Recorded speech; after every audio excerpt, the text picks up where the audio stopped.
Hi guys, स्वागत है आपका मेरे चैनल में। इस वीडियो में मैं आपको इंटीग्रिटी कंस्ट्रेंट्स के बारे में बताने वाला हूँ। इंटीग्रिटी कंस्ट्रेंट जो है, डेटा जो यूजर के थ्रू इनपुट होता है वो सही इनपुट हो। यानी अगर हम चाहते हैं कि स्पेसिफिक कॉलम में डुप्लीकेसी ना अलाउड हो, या किसी पर्टिकुलर कॉलम में डेटा चाहिए ही चाहिए, वो उसे स्किप नहीं कर सकता है, या किसी पर्टिकुलर कॉलम में हम चाहते हैं कि सिलेक्टेड डेटा ही इनपुट हो, तो उसके लिए एसक्यूएल में हमें कुछ इंटीग्रिटी कंस्ट्रेंट्स दिए गए हैं, जिनको हम इस चैप्टर में पढ़ने वाले हैं। इसमें यहाँ पे आप देखोगे कि 5 मेन इंटीग्रिटी कंस्ट्रेंट हैं। प्राइमरी की प्राइमरी की का मतलब होता है टेबल या रिलेशन। जैसे हम लोग यहाँ डिपार्टमेंट्स टेबल देख रहे हैं, उस टेबल में कोई एक ऐसा कॉलम होना चाहिए जो हर रिकॉर्ड को यूनिकली आइडेंटिफाई करे। जैसा कि हम लोग देखते हैं कि स्टूडेंट अगर हम देखें एक स्कूल में, तो उसका एक रोल नंबर होता है, या किसी हॉस्पिटल में जब कोई पेशेंट एडमिट होता है तो उसका एक पेशेंट नंबर होता है। यानी हर तरह के कंटेक्स्ट में किसी एंटिटी को आइडेंटिफाई करने के लिए एक यूनिक कॉलम होना चाहिए। अब प्राइमरी की में दो प्रॉपर्टीज हैं कि जिस भी कॉलम पे प्राइमरी की लगाई जाए वो डुप्लीकेट अलाउड नहीं करेगा और नल भी अलाउड नहीं करेगा।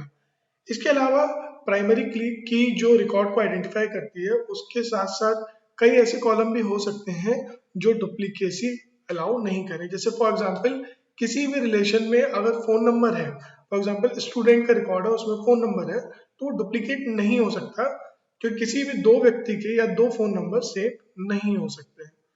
चेक कंस्ट्रेंट हम तब लगाते हैं जब हमें कोई स्पेसिफिक रेंज में किसी वैल्यू को यूजर से इनपुट लेना हो।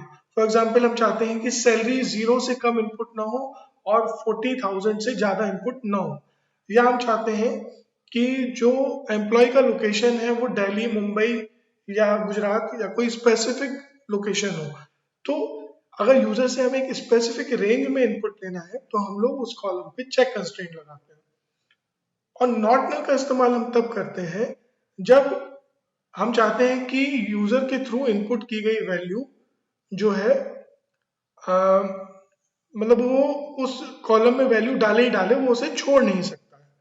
इसके बाद है फॉरेन की को समझाने के लिए मैं आपको एक डेडिकेटेड वीडियो में इसको समझाऊंगा, क्योंकि ये थोड़ा सा लार्ज और एक कॉम्प्लेक्स कॉन्सेप्ट है। इसके अलावा डिफॉल्ट वैल्यू है। आप चाहते हो कि अगर यूजर किसी कॉलम में वैल्यू को छोड़ता है, स्किप करता है, तो वहां पे एक स्पेसिफिक वैल्यू है कि वो अपने आप इनपुट हो जाएगी। अगर वो उस कॉलम की वैल्यू को छोड़ेगा तो वहां पे वो अपने आप इनपुट हो जाएगी। तो चलिए देखते हैं कि हम लोग इन कंस्ट्रेंट्स को कैसे अप्लाई करते हैं। तो एसक्यूएल प्लस में हम आ चुके हैं। यहाँ पे हम लोग कनेक्ट कर लेते हैं अपने यूजर से। हमारे पास एक टेबल है डिपार्टमेंट्स, जिसमें एक भी रो नहीं है। अब यहाँ पे आप देख सकते हो कि जब हम लोग डिपार्टमेंट टेबल का डिस्क्रिप्शन देखते हैं तो यहाँ पे कोई कंस्ट्रेंट इस पे अप्लाई नहीं है। तो हम इस टेबल को ड्रॉप करके रिक्रिएट करते हैं ताकि हम इसे कंस्ट्रेंट इस पे अप्लाई कर सकें। ऐसा हम क्यों कर रहे हैं? क्योंकि कंस्ट्रेंट क्रिएट करते वक्त अप्लाई किए जाते हैं, या बाद में भी ऑल्टर किए जा सकते हैं, बट फिलहाल मुझे आपको सिखाना है कि टेबल क्रिएट करते वक्त कंस्ट्रेंट कैसे अप्लाई किए जाते हैं। तो मैं इस टेबल को कर देता हूँ ड्रॉप। टेबल ड्रॉप होती है, आप देखोगे इसका स्ट्रक्चर नहीं है। अब हम इस टेबल को क्रिएट करते हैं। Create table departments, department ID, number. अब कंस्ट्रेंट कीवर्ड का आप यूज करेंगे। कंस्ट्रेंट का नाम आप कुछ भी दे सकते हो। मैंने दे दिया डीईपीटी पीके, इट्स कैन बी एनीथिंग। अब हमें इस पे कौन सा कंस्ट्रेंट लगाना है? प्राइमरी की।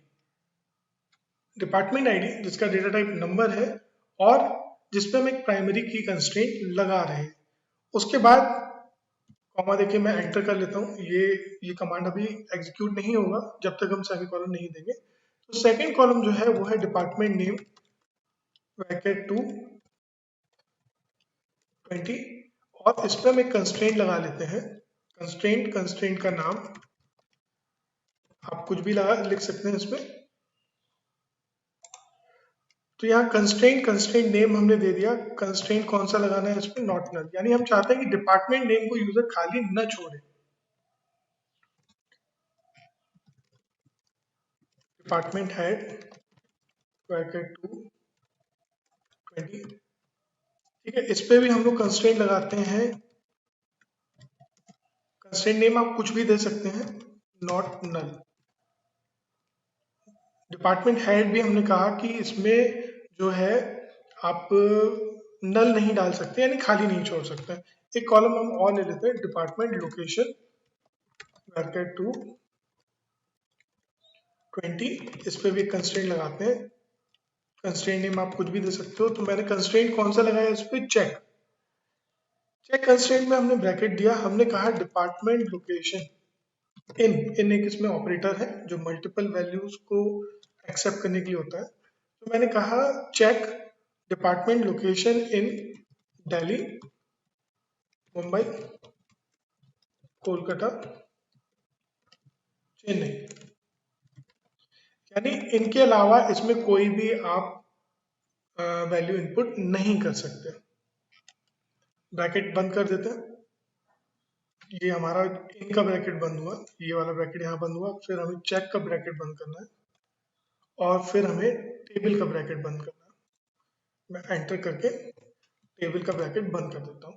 तो यहाँ पे आपने कौन कौन से कंस्ट्रेंट लगा दिए, आपने बोला डिपार्टमेंट आईडी जो है उस पर प्राइमरी की कंस्ट्रेंट लगाया जाए, यानी आप उसमें डुप्लीकेट वैल्यूज होल्ड नहीं कर सकते हैं। डिपार्टमेंट नेम मैंने इस पर बोला कि इसमें नल नहीं डाल सकते हैं। तो आप इस पे एक काम और करते हैं, चलिए ठीक है, इसमें डिपार्टमेंट हेड है, इसमें भी नॉट नल कंस्ट्रेंट है, यानी आप इसे भी खाली नहीं छोड़ सकते। डिपार्टमेंट लोकेशन है, जिसमें आपने बोला कि कंस्ट्रेंट लगाओ कि डिपार्टमेंट लोकेशन में जब यूजर वैल्यू डाले तो दिल्ली, मुंबई, कोलकाता और चेन्नई के अलावा कुछ नहीं डालता है। हम सेमीकोलन देके एंटर करते हैं। आप देख सकते हैं टेबल क्रिएट हो चुकी है। इसका अगर आप डिस्क्रिप्शन देखें तो आप देख सकते हैं इनमें से 3 कॉलम नॉट नल हैं, जिनमें से 2 पे तो हमने एक्सप्लिसिटली लगाया था constraint not null, but department ID पे अपने आप लग गया है। जैसा कि मैंने बताया था, जिस भी कंस्ट्रेंट पे प्राइमरी की, जिस भी कॉलम पे प्राइमरी की लगाया जाता है वो ना तो डुप्लीकेट लेगा और ना ही नल उसमें अलाउ करेगा, यानी आप उसे खाली नहीं छोड़ सकते। तो यहाँ पे आपने कंस्ट्रेंट लगा दिए। सपोज आप टेबल क्रिएट करने के बाद कंस्ट्रेंट लगाना चाहते हैं, आप सोचते हैं कि मैंने कंस्ट्रेंट लगा तो दिए, टेबल क्रिएट कर तो ली, बट एक कंस्ट्रेंट मुझसे स्किप कर गया। सपोज हमें यहाँ पे डिपार्टमेंट नेम में यूनिक कंस्ट्रेंट भी लगाना हो कि डिपार्टमेंट नेम डुप्लीकेट नहीं होंगे, उसे खाली नहीं छोड़ सकते, प्लस उसमें डुप्लीकेसी भी अलाउड नहीं है। तो ये कंस्ट्रेंट अब टेबल तो क्रिएट हो चुका है, अब हमें बाद में लगाना है, यानी हमें टेबल को क्या करना होगा, ऑल्टर। किस टेबल को, डिपार्टमेंट। हमें क्या करना है, ऐड करना है। क्या ऐड करना है, कंस्ट्रेंट ऐड करना है। ऐड कंस्ट्रेंट, कंस्ट्रेंट का नाम जैसे मैंने दे दिया UNQ1। कंस्ट्रेंट का नाम कुछ भी हो सकता है, मैं आपको फिर बता रहा हूँ। आपने जितने भी कंस्ट्रेंट के नाम दिए यहाँ पे, department PK, DPTNN, DPTNN2, CHK1, तो कंस्ट्रेंट के नाम आप कुछ भी दे सकते हैं। तो टेबल क्रिएट होने के बाद जो कंस्ट्रेंट हमें ऐड कर रहे हैं वो डिपार्टमेंट टेबल के डिपार्टमेंट नेम कॉलम में कर रहे हैं। कंस्ट्रेंट, कंस्ट्रेंट का नाम, कंस्ट्रेंट का टाइप, हम कौन सा कंस्ट्रेंट ऐड कर रहे हैं, यूनिक। किस कॉलम पे हम ये कंस्ट्रेंट लगा रहे हैं, डिपार्टमेंट नेम पे। आप एंटर करेंगे, सॉरी, यहाँ पे add constraint, constraint name unique, column का नाम दे, ब्रैकेट में दे देते हैं इसको। टेबल ऑल्टर हो चुकी है, यानी कि हमारे डिपार्टमेंट आईडी पे प्राइमरी की, डिपार्टमेंट नेम पे 2 कंस्ट्रेंट है, यूनिक एंड नॉट नल, यानी ना उसमें डुप्लीकेसी अलाउड होगी और ना ही उसे खाली छोड़ सकते हैं। डिपार्टमेंट हेड पे नॉट नल, यानी इस कॉलम को खाली नहीं छोड़ा जा सकता। डिपार्टमेंट लोकेशन पे हमने चेक कंस्ट्रेंट लगाया है कि इनपुट की जाने वाली जो वैल्यूज हैं वो इन 4 सिटीज के बीच में ही होगी। इसका डिस्क्रिप्शन एक बार फिर से देख लेते हैं। और इन कंस्ट्रेंट को रेक्टिफाई करने के लिए, चेक करने के लिए हमें एक रिकॉर्ड इंसर्ट करना होगा। तो हम रिकॉर्ड इंसर्ट करते हैं, department 10 research, department head mister Ankur और दिल्ली। आपने रिकॉर्ड इंसर्ट कर दिया, सॉरी मैंने वैल्यू कीवर्ड यहाँ पे स्किप कर दिया, तो उसको डाल देते हैं। तो ये रिकॉर्ड आपने डाला, आप इसे सिलेक्ट करेंगे, आप देख पाएंगे कि ये रिकॉर्ड टेबल में इनपुट हो चुका है। अब इनमें से मैं किसी एक कंस्ट्रेंट को कंस्ट्रेंट को तोड़ने की कोशिश करता हूँ। सपोज मैंने डिपार्टमेंट 10 दोबारा डाल दिया, मैंने कहा कि यहाँ पे डिपार्टमेंट 10 दोबारा डालो, उसके जो मैनेजर है मिस्टर संजीव, ठीक है। तो डिपार्टमेंट 10 दोबारा डाल रहे हैं, लेकिन हम लोगों ने इसमें प्राइमरी की लगाया है, तो देखते हैं क्या एरर देता है। आप देख सकते हैं कि यहाँ पे आपके कंस्ट्रेंट वायलेट हो रहा है, यानी इसमें अब आप डुप्लीकेट वैल्यूज नहीं डाल पाएंगे जो आप पहले इजीली इनपुट कर पा रहे थे। हम चलिए इसको सही कर लेते हैं। 20 यानी अब ये वैल्यू इनपुट कर लेगा नहीं, क्योंकि अभी भी डिपार्टमेंट नेम अकाउंट्स है, वो ऑलरेडी हमारे नहीं सॉरी अकाउंट्स जो है दूसरा वैल्यू है, तो ये इनपुट हो जाएगा। तो हम इसमें रिसर्च डालने की कोशिश करते हैं जो ऑलरेडी डेटाबेस में है। डिपार्टमेंट नेम में यूनिक कंस्ट्रेंट लगा हुआ है, आपने लगाया था बाद में ऑल्टर किया था, तो ये रिसर्च डिपार्टमेंट दोबारा अलाउड नहीं करेगा। आप देखोगे ये कंस्ट्रेंट वायलेट हो रहा है। UNQ1 आप देख सकते हो, ये कंस्ट्रेंट मैंने लगाया था कि डिपार्टमेंट नेम हमारा जो है यूनिक होगा। तो जैसे ही मैं इसे रिसर्च की जगह अकाउंट करूंगा, ये उसमें वैल्यू इनपुट कर देगा। आप देख सकते हैं कि ये वैल्यू इनपुट हो गई, क्योंकि हमने इंटीग्रिटी का ध्यान रखा, डिपार्टमेंट आईडी भी यूनिक रखा और डिपार्टमेंट नेम को भी यूनिक रखा। अब हम एक और डिपार्टमेंट ऐड करते हैं, हमें यहाँ 30 देना होगा या कोई भी यूनिक वैल्यू देनी होगी जो ऑलरेडी डेटाबेस में ना हो। यहाँ पे भी हमें सिमिलर अप्रोच अपनानी है, कोई ऐसी वैल्यू देनी होगी जो डेटाबेस में ना हो। अब हम तीसरे कॉलम के कंस्ट्रेंट जो नॉट नल है उसमें नल डालने की कोशिश करते हैं, देखिए क्या लेता है। नहीं लेता। आप देख सकते हो यहाँ पे we cannot insert null value into this column. Why? Because we applied not null constraint in this column. You can see it. Department head का कौन सा कंस्ट्रेंट वायलेट हो रहा है, ये नॉट नल वाला कंस्ट्रेंट वायलेट हो रहा है, तो हम इसमें वैल्यूज डाल देते हैं।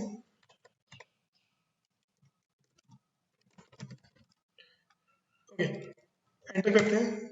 अगेन एक रो क्रिएट हो गई और हमारा डेटा चला गया। अब हम चौथे कंस्ट्रेंट को वायलेट करने की कोशिश करते हैं। हम एक और डिपार्टमेंट यहाँ पे देते हैं, हेल्थ डिपार्टमेंट हमने यहाँ पे दे दिया, मिस्टर ऋषभ, और यहाँ पे हमने बैंगलोर डालने की कोशिश की। तो आप देखेंगे यहाँ पे कौन सा कंस्ट्रेंट वायलेट हो रहा है, चेक कंस्ट्रेंट, क्योंकि हमने टेबल क्रिएट करते वक्त बताया था कि डिपार्टमेंट लोकेशन में दिल्ली, मुंबई, कोलकाता, चेन्नई के अलावा कोई भी डेटा आप इनपुट नहीं कर सकते हैं। तो मैं इसमें कोलकाता डाल देता हूँ और एंटर करते हैं। आप देख सकते हैं कि ये रिकॉर्ड सारे इनपुट हो चुके हैं। ये 7 कंस्ट्रेंट जो है आपने जो लगाए हैं, जो हमारी डेटा इंटीग्रिटी को मेंटेन कर रहे हैं, डुप्लीकेसी अलाउड नहीं कर रहे हैं, नल अलाउड नहीं कर रहे हैं, या स्पेसिफिक रेंज में ही डेटा इनपुट हो रहा है, तो ये सारे कंस्ट्रेंट जब आपने अप्लाई किए तो ध्यान दीजिएगा ये मैंने कॉलम के तुरंत बाद डिफाइन कर दिए थे। कॉलम का नाम डेटा टाइप कंस्ट्रेंट, फिर कॉलम का नाम डेटा टाइप कंस्ट्रेंट, कॉलम का नाम डेटा टाइप कंस्ट्रेंट, कॉलम का नाम डेटा टाइप एंड कंस्ट्रेंट। ये हमारे column level data type constraint थे, यानी हमने इनको कॉलम लेवल पे डिफाइन किया। ये सारे कॉलम जैसे कि कॉलम लेवल पे डिफाइन थे, तो हम लोग टेबल लेवल पे भी कंस्ट्रेंट जो है डिफाइन कर सकते हैं। ये कंस्ट्रेंट हमने कॉलम लेवल पे जो लगाया, टेबल लेवल पे कंस्ट्रेंट हम लोग बनाने के लिए एक नया टेबल क्रिएट कर लेते हैं। क्रिएट टेबल डिपार्टमेंट्स 2, यहाँ पे department ID, number, department name, packet, department head, packet, and department, sorry comma यहाँ पे देना होगा, डिपार्टमेंट लोकेशन, पैकेट। यहाँ पे सारे कॉलम डिफाइन हुए। अब 7 कंस्ट्रेंट हम एक साथ सारे कॉलम डिफाइन करने के बाद लगाते हैं। जैसे मैंने कहा कंस्ट्रेंट, कंस्ट्रेंट का नाम, डिपार्टमेंट आईडी, पीके और प्राइमरी की, किस कॉलम पे लगाना है, डिपार्टमेंट आईडी पे। फिर हमने कंस्ट्रेंट लगाया, कंस्ट्रेंट डिपार्टमेंट आईडी यूएनक्यू, कंस्ट्रेंट नाम आप कुछ भी दे सकते हैं। तो हमने कौन सा कंस्ट्रेंट लगाया, यूनिक। हमने ये कंस्ट्रेंट किस पे लगाया, डिपार्टमेंट नेम पे। इसी तरह हमने एक कंस्ट्रेंट और लगाया, डिपार्टमेंट लोकेशन चेक। तो हम लोग कौन सा कंस्ट्रेंट लगा रहे हैं, चेक। चेक किस कॉलम को चेक करना है, डिपार्टमेंट हेड को इन दिल्ली, लखनऊ, कानपुर, आगरा, इनका ब्रैकेट बंद, चेक का ब्रैकेट बंद, और फाइनली टेबल का जो है ब्रैकेट बंद। तो वहां पे ऊपर आप देख पा रहे थे हमने जो कंस्ट्रेंट लगाए थे वो कॉलम के तुरंत डिफाइन करने के बाद लगा दिए थे। Column name, constraint name, column name, constraint name. यहाँ पे सारे कॉलम डिफाइन करने के बाद, सारे कॉलम डिफाइन करने के बाद एक साथ इकट्ठे हमने नीचे सारे कंस्ट्रेंट लगा दिए। इन दोनों कमांड के सिंटेक्स में जरूर डिफरेंस है बट फंक्शनैलिटी में कोई डिफरेंस नहीं है। बट कॉलम लेवल कंस्ट्रेंट पे एक दो चीजें जो हैं वो आप एक्स्ट्रा कर सकते हैं, जिसे कभी आगे मैं आपको बताऊंगा जब हम लोग कंपोजिट कीज पढ़ेंगे। फिलहाल के लिए हम इस कमांड को एग्जीक्यूट करते हैं। टेबल क्रिएट हो गई, आप देख सकते हैं बीएससी डिपार्टमेंट्स 2। आप इसमें इंसर्ट करके भी देख सकते हैं कि वो इंटीग्रिटी जो हमने अप्लाई की है इस पे वो फॉलो हो रही है या नहीं। तो हम लोग दूसरी टेबल में डेटा डाल रहे हैं, मिस्टर अमन एंड टेल। ओके, तो चेक कंस्ट्रेंट वायलेट है क्योंकि यहाँ पे डिपार्टमेंट्स 2।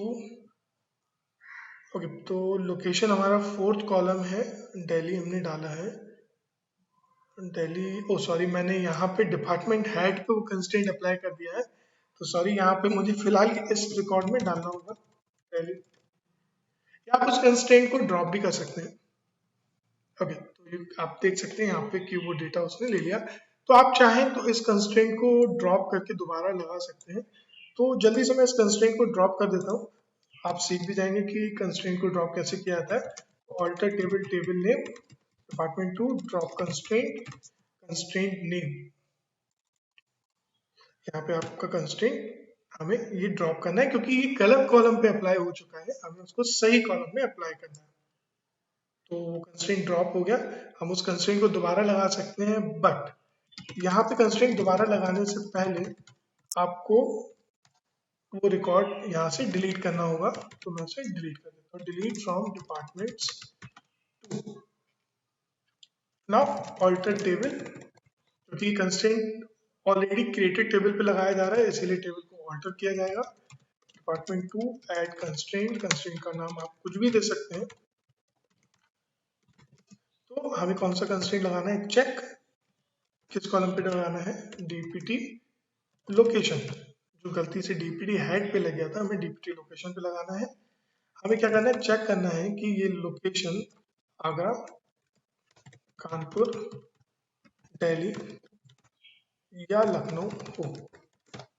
तो हमने कंस्ट्रेंट जो है इनका जो ब्रैकेट है वो बंद किया और चेक का ब्रैकेट बंद किया और एंटर किया। अब वापस हम वही रिकॉर्ड डालने की कोशिश करते हैं। तो आप देखते हैं ये रिकॉर्ड आराम से इनपुट हो गया। ओके, इस कंस्ट्रेंट को वायलेट करने की कोशिश करते हैं। मैं 10 नंबर रिकॉर्ड दोबारा डालता हूँ, आप देखेंगे कि वो कंस्ट्रेंट वायलेट हो रहा है या अगर हम इसको सही कर लेते हैं और यहाँ पे सिटी कोई ऐसी डालते हैं जो हमारी चेक वाली लिस्ट में नहीं थी, यानी आगरा, कानपुर, दिल्ली, लखनऊ में नहीं थी, हमने सपोज यहाँ मुंबई डाल दिया, तो यहाँ पे चेक कंस्ट्रेंट वायलेट होगा। तो आप देख पाए कि हमने जो कंस्ट्रेंट है वो कॉलम लेवल पे अप्लाई किए, कॉलम के तुरंत बाद प्राइमरी की, यूनिक की, नॉट नल, चेक, और हमने इसको अप्लाई किया जो है टेबल लेवल पे, सारे कॉलम डिफाइन करने के बाद टेबल लेवल पे अप्लाई किया। या हमसे एक कंस्ट्रेंट गलती से ऐड हो गया था तो उसे हमने पहले ड्रॉप किया कंस्ट्रेंट को, जो गलती से डिपार्टमेंट हेड कॉलम पे लग गया था, और उसे दोबारा से हमने ऐड किया डिपार्टमेंट लोकेशन कॉलम पे, और वो कंस्ट्रेंट हमने वायलेट भी चेक किया, सब कुछ ओके है। इस वीडियो में गाइस इतना ही। नेक्स्ट वीडियो में मैं आपको फॉरेन की बताऊंगा और डिफॉल्ट कंस्ट्रेंट भी रह गया है। ये वीडियो काफी लंबा हो गया तो इस वीडियो को मैं यहीं खत्म करता हूँ। नेक्स्ट वीडियो में गाइस मैं आपको फॉरेन की कंस्ट्रेंट बताऊंगा जो कि एक बहुत इंपॉर्टेंट कंस्ट्रेंट है। जो रिलेशनल डेटाबेसेस का जो एक बेस है वो फॉरेन की पे बेस होता है। तो नेक्स्ट वीडियो में हम इसको देखेंगे। फिलहाल के लिए इतना ही, नेक्स्ट वीडियो में